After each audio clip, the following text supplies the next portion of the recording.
All right, it's day 3 at Eurobike. There's some weary human beings walking around. Of course, not me. I'm fresh as ever, and there is still so much more to see. So let's get walking, try and see some more of the best e-mountain bike tech out there, and maybe try and find Steve as well. Don't know where he is.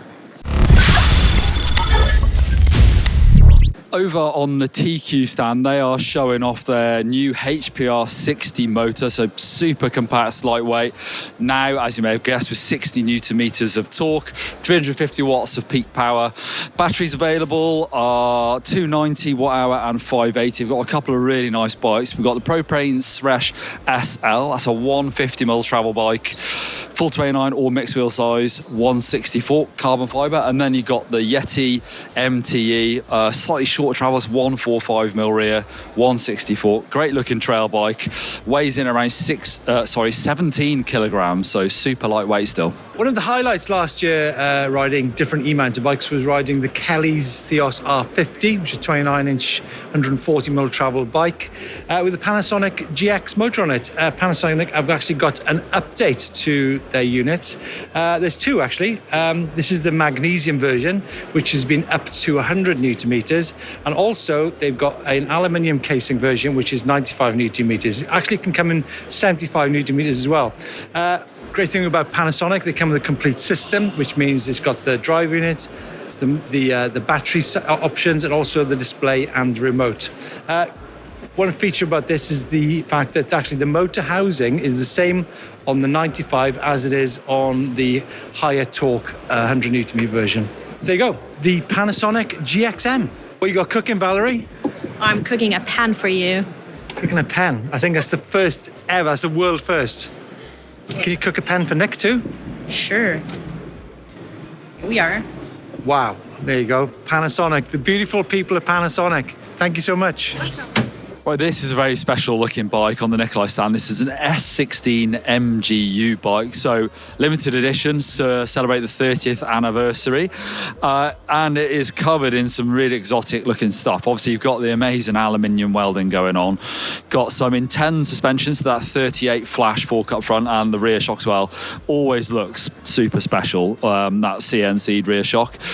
It's, of course, got the Pinion MGU motor gearbox unit, 12 speed, Gates belt drive. See how close it sort of follows the lines of the frame. It's a great looking bike. It's got this, like I said, there's only 10 of these available. It's got this special sort of Cerakote, sort of blue coating on it. It looks absolutely amazing. And even look at these rims, Lilienthal. I've never heard of that brand, but amazing looking carbon rims on it. Inten brakes as well, mate. It's look like a very special bike. BMZ fast charger. Really think that could come in useful on some trips into out of the way places, but we're here to look at batteries. Come and check out the quite unique shape of the BMZ batteries. These are actually BMZ batteries are available custom made for different bike brands. This is actually off the Rotefield, which we saw a few days ago. As you can see, quite a unique shape there. It's actually 860 watt hours. Like I said, range of batteries, customizable for different brands. There's a 900 here. And I'm just going to give you some insight into these bikes. So this is the Rotefield with the DJI system. Now look how easy this is. Put the mic down a second.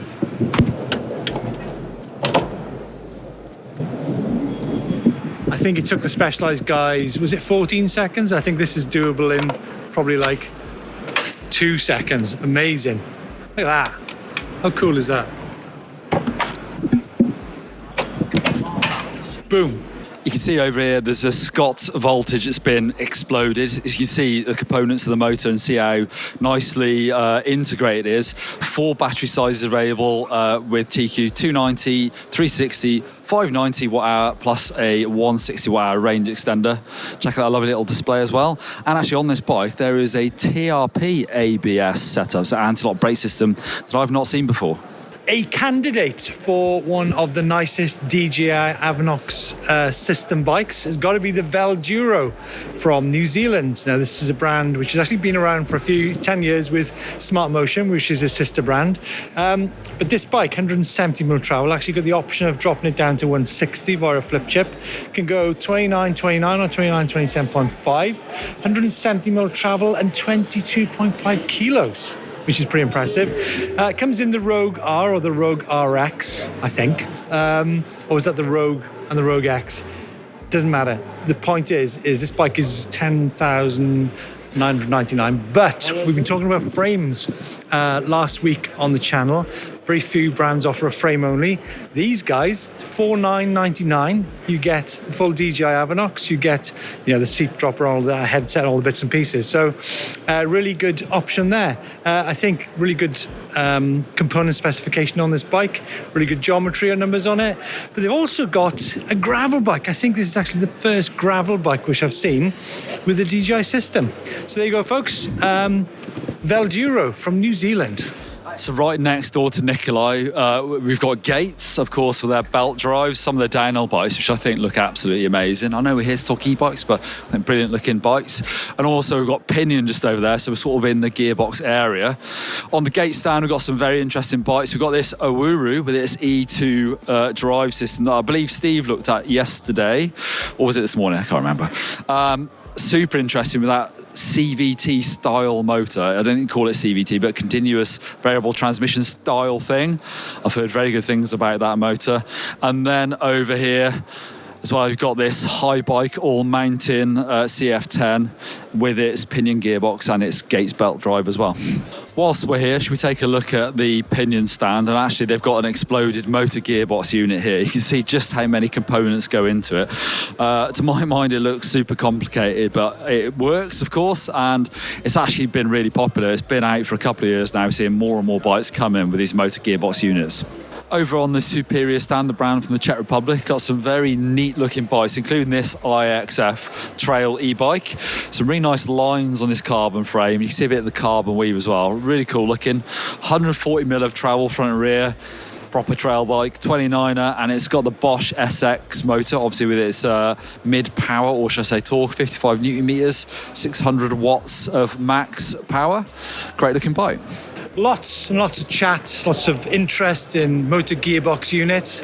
But there is another way, and that could be through 3x3, which is a company from Stuttgart in Germany.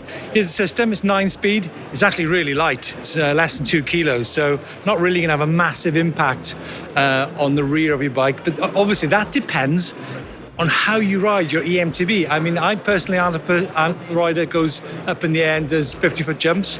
Most of the time, my wheels are on the ground, so I really, really need to get more time on this system. Just going to go through some component parts of it. It can either be run through belt drive or chain drive. I think that's a massive plus. You can see the sprockets here. You can either have rotary shifting or actually wireless electronic shifting. Range of discs, range of mounts. Worth pointing out that if you did want to run the electronic shifting, that only works with Bosch. So this bike over here, which these gentlemen are looking at, has actually just won a top prize here at Eurobike, full titanium. Just want to give you a quick idea of the shifting. It's really cool. I mean, it's instantaneous. So yeah, I think if you'd ask me one thing which I'd really like to try from Eurobike 2025, 3x3 for sure. Or over at EVOC, the luggage specialist, they've literally got stacks of bags over there, showing off their bike travel bags and riding packs from the large down to hip packs. They've even got knee pads, which I've not seen before, and some nice fanny bags, if that's what you're after. Right, Fidlock are known for their super neat bottle mounting system where it clicks on with the magnet. They also have the systems for range extenders for TQ and Bafang. It's a little safety catch there, but otherwise it just clicks on nice and safely. Bosch, for their range extender, use that system where it slides on, as you can see down there. But they now offer this nice little solution at Fidlock that will slide onto the top. So if you want to use a bottle and you don't need a range extender, this will go onto that mount and away you go. Also coming later in the year, they have this stubby, fat little bottle. So if you have a smaller frame that won't fit one of their bigger long bottles, then this is coming very soon, 550ml capacity. Still at Fidlock, checking out a very neat pin clip e-bike light technology system. As you can see, 2 little pins there. All you do is clip it on, press the button in the back, and it lights up. This is fed from your e-bike battery, 12 volt. It is compatible with Bush & Muller, Bushell. This is actually a light Sigma, but also light move. A few different options, front and rear, and it is super neat. James Heaton, WTB, you've got 30 seconds to talk about e-bike saddles starting now. Okay, this is our Rocket. It has a real supportive back end, great for real steep climbs. Just in front of it, the base dips down a lot, so we've got thick padding there. It's quite hard to get thick padding on a saddle like this, but we did it. Underneath, you've got a handle. We had an e-bike saddle a few years ago with a handle. Now, this one's discreet. So, yeah, you've got all the features.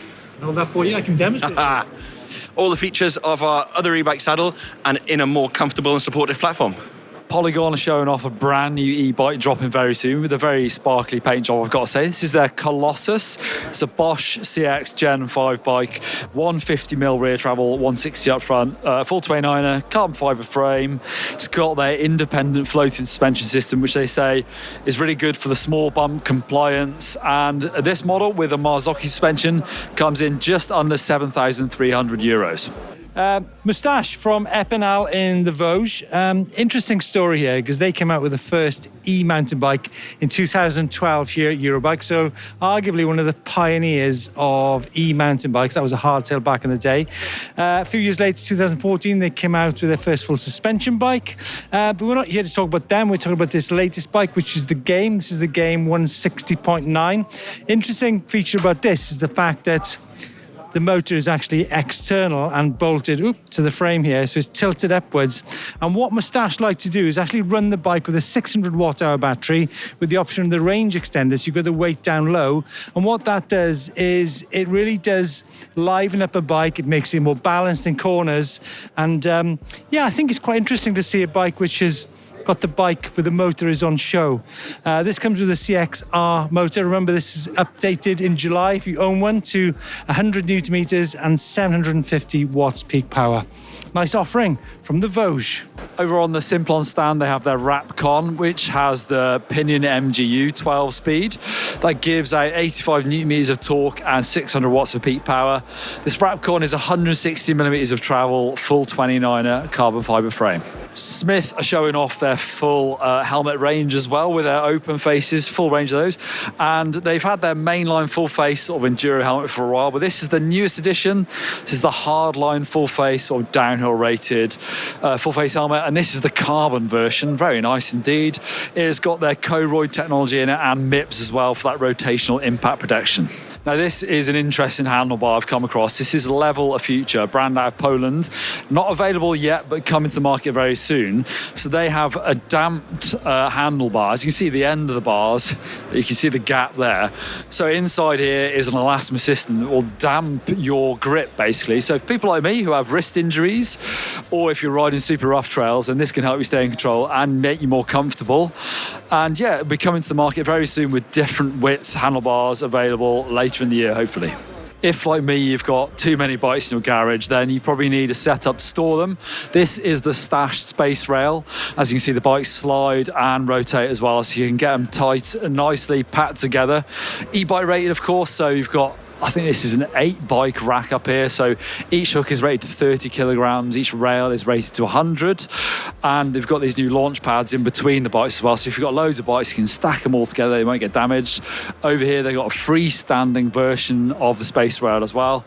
This is rated up to 200 kilograms. You've got wheels on the bottom. You can mount your part tool work stand on the end, and you can move this thing around as well. Folks, I'm not going to lie, I am totally done. That's probably one of the hardest Eurobikes I've ever been to. And you know what? There's still 2 halls which I've not been to. So, yeah, Nick's got to get back. Thanks so much to Nick and Leo and Joe for, super hard work over the last few days. And, yeah, take a look at more news coming soon, which we've heard is on embargo. But it's all happening in the e-mountain bike world. Thanks for watching.